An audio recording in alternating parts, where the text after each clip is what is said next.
뉴스 플러스 시작합니다. 도널드 트럼프 미국 대통령 당선인의 취임식이 다가오면서 전 세계 각국 정상을 비롯해 경제계 빅샷들이 트럼프와의 접점을 만들기 위해 애쓰고 있습니다.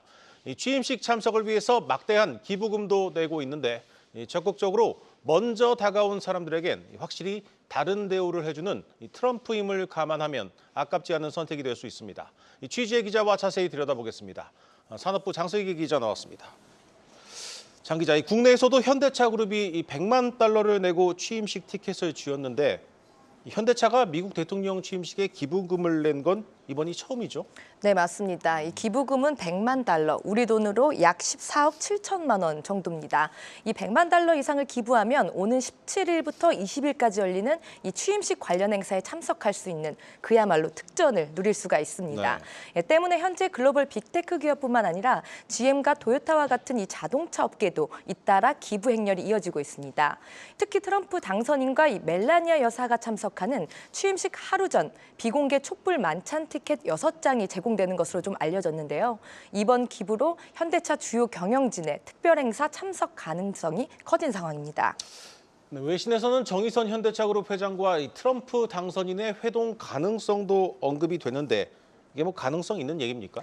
네, 사실 어제 이 월스트리트저널과 같은 이 외신 보도에 따르면요, 이 현대차는 트럼프 당선인과의 회동을 취임 전과 후로 나눠서 좀 추진을 하고 있습니다. 네, 이 때문에 이 정의선 회장과 트럼프 당선인의 회동 가능성이 언급되기도 했습니다. 네. 하지만 이 현대차는 정의선 회장이 트럼프 취임식에는 참석하지 않는다고 이렇게 공식적인 좀 입장을 밝혔고요.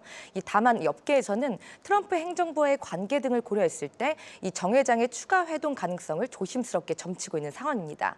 이 앞서 살펴본 것처럼 이 기부금을 내면 비공개 만찬에 6명이 참석할 수 있는 만큼 이 현대차의 주요 경영진이 참석할 가능성이 굉장히 높습니다. 특히 이 주요 참석자로는 이 장제훈 부회장과 첫 외국인 CEO죠. 이 호세 무녀스 사장 그리고 성김 사장 등이 거론이 되고 있습니다. 네, 앞서 얘기했지만 현대차가 처음으로 기부금까지 내면서 과거와는 달리 이렇게 적극적이고 선제적으로 움직이는 이유는 뭡니까? 사실 현재 한국뿐만 아니라 이 글로벌 기업들이 가장 주목하고 있는 게 바로 관세 정책입니다. 이 트럼프 당선인은 모든 수입품에 대해서 최대 20%의 관세를 부과하겠다는 공약을 내놓은 바 있습니다. 이 현대차 그룹은 지난해 미국 시장에서 170만 대 이상을 판매하면서 GM과 토요타 그리고 포드에 이어 미국 판매량 4위에 이름을 올렸습니다. 특히 트럼프의 공약에는 멕시코와 캐나다 제품에 무려 25%의 관세 폭탄을 부과하는 내용도 좀 포함이 돼 있는데요. 네. 현대차 그룹 계열인 기아의 경우 이 미국 수출용으로 멕시코에서 포르테와 K4 소형 세단을 생산하고 있는 만큼 사실상 직접적인 영향권에 있습니다. 여기에 또 전기차 보조금 이슈도 좀 있습니다. 현대차 첫 전용 전기차인 아이오닉5는 이 미국에서 보조금 세액 공제 혜택이 더해지면서 지난해 12월 기준으로요. 출시 3년 만에 처음으로 10만 대 판매를 돌파했습니다.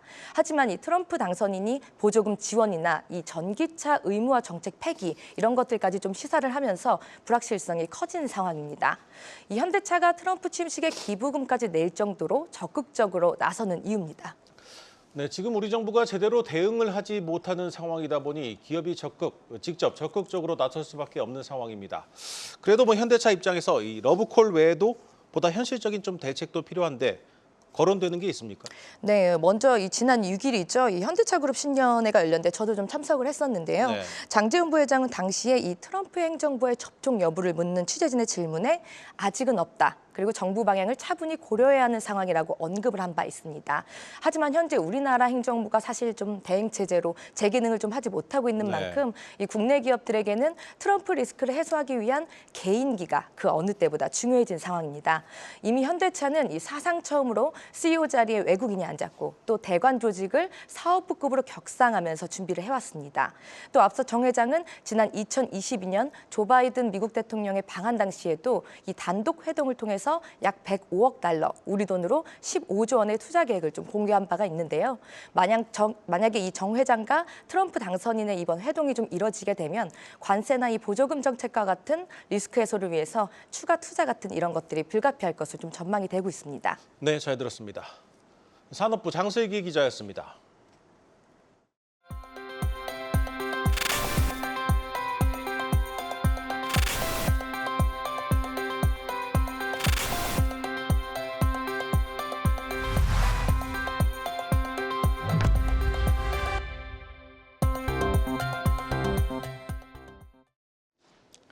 한국은행이 오는 16일 새해 첫 금융통화위원회를 열고 기준금리를 결정합니다. 이 장기 성장률 둔화라는 구조적 부진을 겪고 있는 우리 경제가 정치적 불확실성과 제주항공 참사라는 새로운 리스크에 직면하면서 한국은행의 금리 인하 효과는 그 어느 때보다 큰 상황입니다. 이제 3연속 금리 인하를 전망하는 분석이 힘을 얻고 있습니다. 경제부 김예원 기자 나왔습니다. 김 기자, 이 갑작스런 이 경기 악화에 대한 정책 대응이라는 측면에서 최근에 이제 3연속 인하를 예상하는 곳들이 부쩍 늘고 있는 것 같습니다. 네, 맞습니다. 그만큼 경기가 좀 악화됐기 때문인데요. 우선 올해 통화정책 방향은 인하로 명시된 상황입니다. 다만 이 3회 연속 금리 인하는 지난 2008년 글로벌 금융위기 이후로 전무했었죠. 그만큼 이번 1월엔 지난 10월, 11월 두 차례 인하를 단행한 효과를 지켜보지 않겠냐는 관측이 우세했었는데요. 지난 12월 3일 이 비상계엄 선포 이후 펼쳐진 이 탄핵 전국, 그리고 연말 대형 여객기 참사 이후 경기가 급속도로 악화된 후 이러한 전망이 좀 바뀌었습니다. 이창용 한국은행 총재도 계엄 사태 이후 급락한 소비 심리가 실물 경제에 미칠 영향을 지켜봐야 한다고 언급했었죠. 지난해 11월까지 소매 판매액 지수는 1년 전보다 2.1% 줄었는데요. 이는 21년 만에 최대 감소폭입니다. 이 11월까지 안 좋았던 소비 심리는 이 탄핵 사태 이후 더욱 얼어붙었는데요. 급락한 소비 심리가 이 실제 소비엔 어떻게 반영될지는 조금 지켜봐야겠지만 이 내수 부진에 대응하기 위해선 이례적인 3연속 인하 가능성도 좀 높게 점쳐지고 있습니다. 네. 이 총재도 이 신년사에서 통화 정책은 상황에 맞춰 유연하고 기민하게 운영될 필요가 있다고 밝혔는데 이를 두고 이 3회 연속 인하 가능성을 열어뒀다는 평가도 나왔습니다. 네, 내수 회복을 위해선 통화 정책만으로 충분하지 않을 것이다 이런 생각도 드는데 올해 우리나라 경제 성장률 전망치도 계속해서 나빠지고 있죠. 네, 맞습니다. 정부와 이 한국은행도 모두 경제 성장률 전망치를 좀 하향 조정했고요. 해외 금융회사나 이 투자은행들이 바라보는 경제 성장률 전망치는 이 평균 1.7%로 국내보다도 시각이 더욱 나쁩니다. 현재 이 내수 위축이 심화되고 있지만 이 추경을 포함한 재정 정책 대응이 불확실성이 좀 높은 만큼 이 선제적인 금리 인하로 경기 부양에 나설 가능성이 좀 높아졌다는 분석입니다. 네. 여러모로 볼 때 금리 인하에 따른 편익이 커진 상황인 건 분명합니다. 그런데 문제는 환율입니다. 한국은행이 환율이 어느 정도 수준이 적당하다고 보고 있는지는 모르겠지만 분명히 지금 환율이 상당히 높은 수준에서 변동성도 커진 건 사실 아닙니까? 네, 맞습니다. 오늘 이 원달러 환율이 또 큰 폭으로 급등한 게 또다시 변수로 좀 떠올랐습니다. 네. 이 12월 미국 고용 지표가 이 시장의 예상치를 웃돌면서 이 달러가 초강세를 보이고 있기 때문인데요. 지난주 초까지만 해도 이 국민연금의 매도 물량과 이 외국인 국내 증시 순매수 등으로 원달러 환율이 1,450원대로 다소 좀 내려오면서 인하 전망이 더욱 힘을 받았었는데요. 그런데 최근 미국의 이 고용 지표가 견조하게 나타나면서 연준의 금리 인하가 올해 한 차례에 그칠 것이란 전망이 확산됐습니다. 이에 이 달러가 다시 힘을 받고 있습니다. 이 달러가 점차 이 강세를 보이자 일부 전문가들은 이 곧바로 기준금리 인하에서 동결로 좀 전망을 바꾸기도 했는데요. 직전 11월 금통위 당시 환율의 종가가 1,395.6원에서 오늘 종가는 1,470.8원까지 올랐습니다. 네. 이 두 달이 좀 넘는 사이 75원 넘게 좀 폭등한 겁니다. 특히 지난달 이 달러 대비 원화 가치 절하율이 전쟁 중인 러시아를 제외하면 주요 20개국 통화 가운데 가장 컸습니다. 여기서 이제 한국이 추가로 금리를 인하하면 원화 가치가 더욱 악화될 수 있겠죠. 네. 이 1,400원대 안팎으로 환율이 움직였던 지난해 11월 금통위 때도 이 두 명의 금통위원이 환율 우려를 근거로 이 금리 동결을 주장한 바 있습니다. 지금은 그때보다도 환율 레벨이 더 올라온 데다가 이 트럼프 관세 정책으로 인한 달러 강세가 좀 점쳐지는 만큼 환율 불안이 더 커질 수 있다는 우려가 좀 큰 상황입니다. 네, 지금 상황을 보면 환율이 올라가면 그나마 잡았던 물가를 다시 자극할 수 있다. 이런 점도 한국은행의 고민 중 하나일 것 같습니다. 네, 맞습니다. 한은의 이 정책 목표 1순위가 물가 안정인데요. 이번에 이 고환율로 인한 물가 상승을 고려해서 인하보다는 금리 동결을 동결할 가능성이 크다는 시각도 제기되는데요. 이 환율이 상승해 이 수입품 가격이 오르면 이 시차를 두고 소비자 물가에 영향을 주게 됩니다. 이 고환율의 영향으로 이미 지난 12월 물가 상승률이 전월보다 확대돼 2%대에 근접했는데요. 앞서 이 총재도 이 1,430원대 환율 수준이 유지된다면 우리나라 물가 상승률이 0.05%포인트 올라간다고 분석했습니다. 지금은 환율 수준이 이보다도 더 올라온 상태이기 때문에 물가를 자극할 우려도 더욱 커졌습니다. 따라서 이번에는 이 인하보다는 동결을 택해서 환율과 더불어 물가 안정에 좀 중점을 둘 수 있다는 분석도 나옵니다. 네, 결국 환율이 금리 인하를 결정하는 열쇠가 될 것 같은데 여러 측면에서 경기 부양이 필요한 당국 입장에서 이번 주 좀 적극적으로 시장 개입에 나설 가능성도 있지 않겠습니까? 네, 맞습니다. 이 총재도 이 금통위 직전 3, 4일까지 데이터를 추가로 지켜봐야 한다고 강조했는데 네. 특히 이번 주 환율이 좀 관건이 될 전망입니다. 앞서 이 11월 말경 이 1,400원대를 넘어섰던 환율이 깜짝 인하를 단행한 금통위 직전에 1,395원대까지 조금 떨어지기도 했는데요. 이를 두고 이 금통위 전에 이 정부의 외환 시장 개입이 있었다는 분석도 일부 나왔습니다. 그래서 이번 주 원달러 환율의 흐름을 좀 보면서 목요일 기준금리 결정이 어떻게 될지 좀 가늠해 보시는 게 좋겠습니다. 네, 잘 들었습니다. 경제부 김예원 기자였습니다.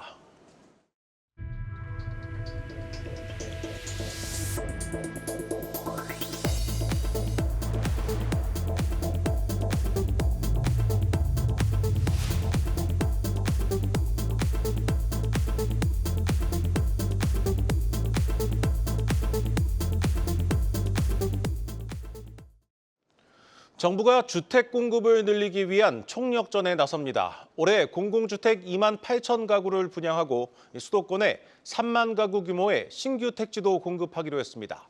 또 이 집이 있는 사람들은 무순위 청약, 이른바 줍줍 청약을 하지 못하도록 제도를 바꾸기로 했습니다. 강미선 기자입니다. 정부가 올해 공공주택 25만 가구를 공급하고 상반기 중으로 수도권에 3만 가구 규모의 신규 택지도 내놓겠다고 밝혔습니다. 주택 공급을 늘리기 위해 재건축 재개발 규제 완화에도 속도를 내기로 했습니다. 재건축 진단 기준에 주민들의 불편 사항을 반영하고 재개발 요건엔 무허가 건물도 포함합니다. 그동안 과열 양상을 보였던 무순위 청약, 이른바 줍줍 청약도 사실상 폐지됩니다. 지금까지는 누구나 무순위 청약이 가능했지만 다음 달부턴 무주택자만 청약이 가능해집니다. 또 지방 부동산 시장 활성화를 위해 디딤돌과 버팀목 등 정책 금융상품 대출 금리를 낮춰주기로 했습니다. 상반기 중에는 청년주택 드림 대출이 첫 출시됩니다.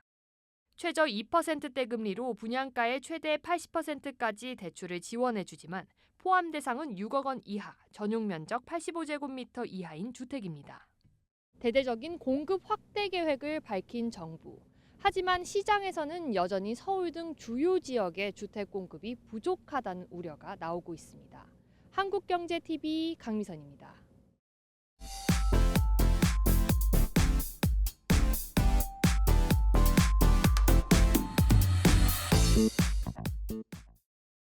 증시 이슈를 짚어보는 마켓 톡톡 시간입니다. 오늘은 박혜린 기자 대신 제가 오늘장 살펴보겠습니다. 코스피가 4거래일 만에 2,500선을 반납했습니다. 특히 외국인이 선 현물 시장에서 1조 6천억 원 팔아치웠는데요. 지난 주말 미국의 고용 지표가 예상보다 호조를 나타내면서 미국 중앙은행인 연방준비제도의 금리 동결 전망이 강화된 영향으로 풀이됩니다. 시카고 선물거래소 페드워치에 따르면 3월 연준이 기준금리를 동결할 확률은 전날 56%에서 고용지표 발표 직후 78% 가까이 올랐는데요.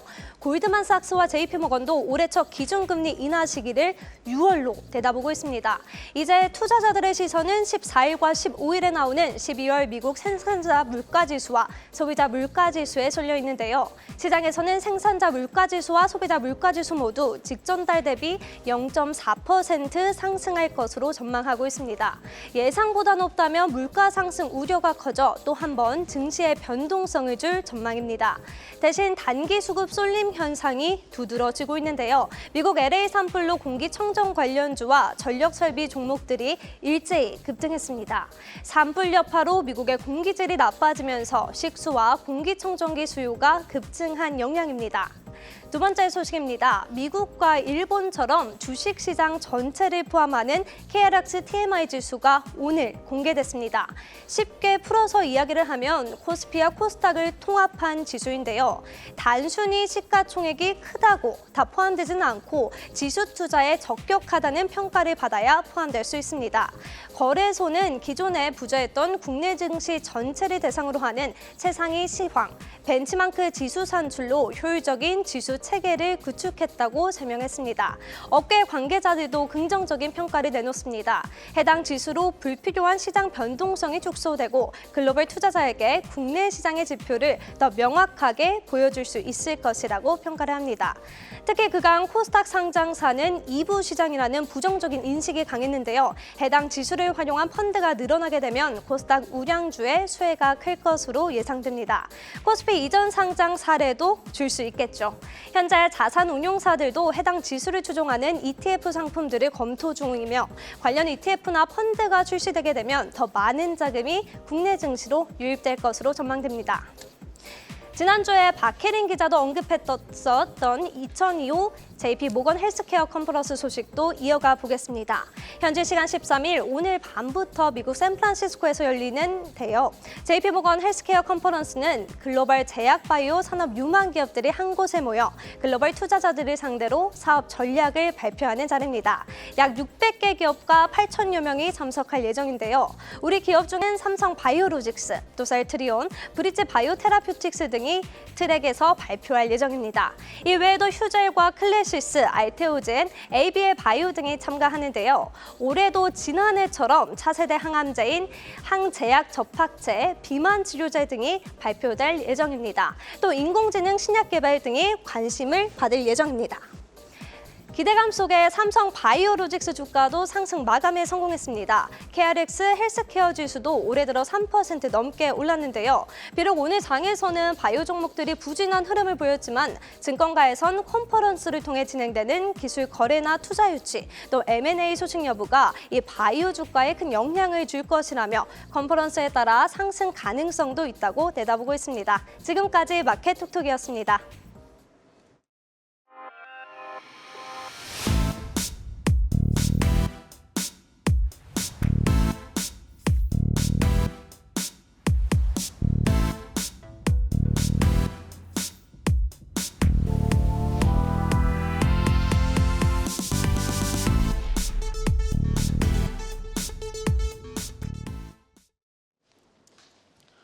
지난해 주식 투자 성적은 미국 주식을 얼마나 들고 있었느냐에 달렸다고 해도 과언이 아닙니다. 물론 올해도 전 세계 주식시장 가운데 미국이 가장 수익률이 높을 것이다. 이런 전망이 우세합니다.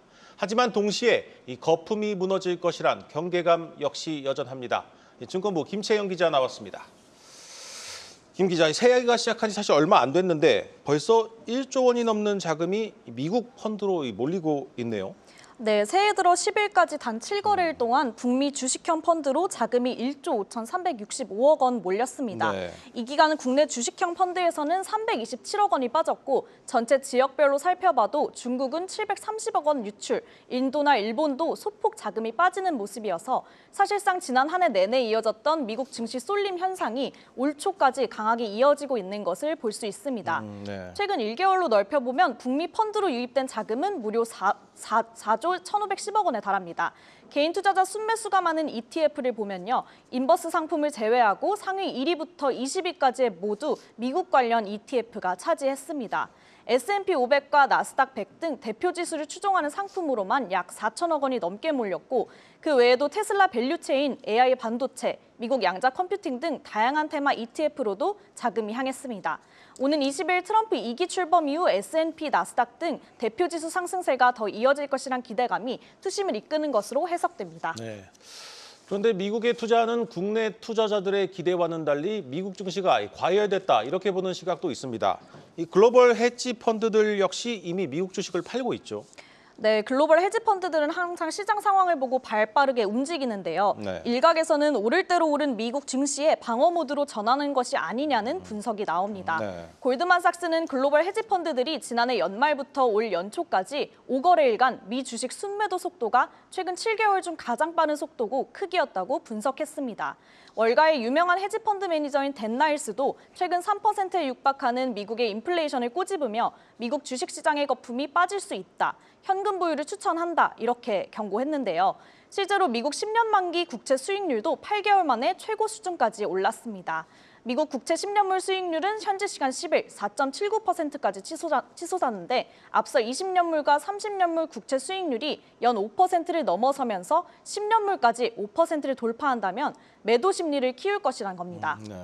트럼프 당선인은 취임 후 모든 국가 수입품에 최대 20%의 고율 관세를 부과하는 내용의 관세 폭탄을 예고하고 있는데 이에 뱅크 오브 아메리카도 인플레이션 우려 단계에 이미 들어섰다며 사실상 금리 인하 사이클은 12월에 끝났다고 이렇게 진단을 했습니다. 하지만 국내 증권업계에서는 미국이 올해도 중요한 시장이다 이렇게 말을 하고 있는데요. 인터뷰 한번 직접 들어보시죠. IT 기업들이나 AI 기업들의 캐펙스 총 투자 금액이 매년 15%에서 20%씩 증가하고 있고요.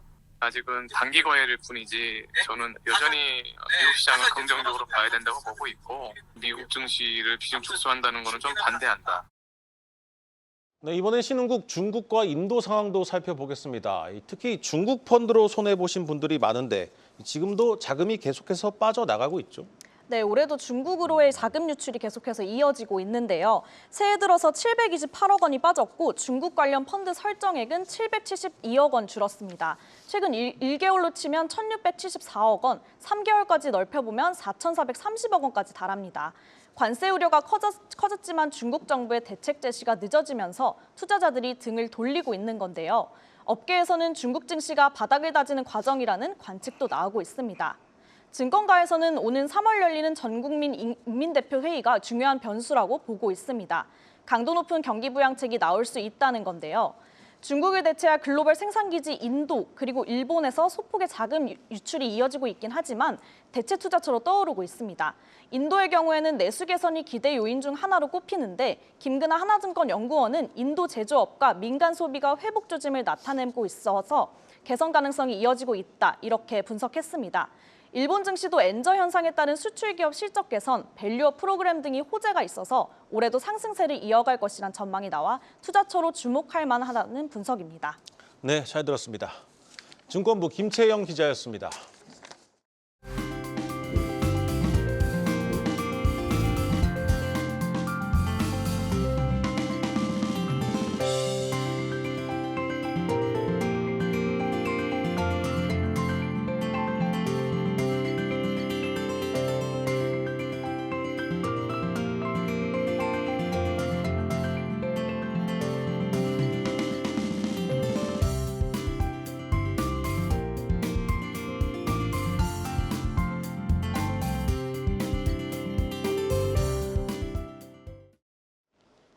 뉴스 플러스 마칩니다. 오늘도 함께해 주신 여러분 고맙습니다.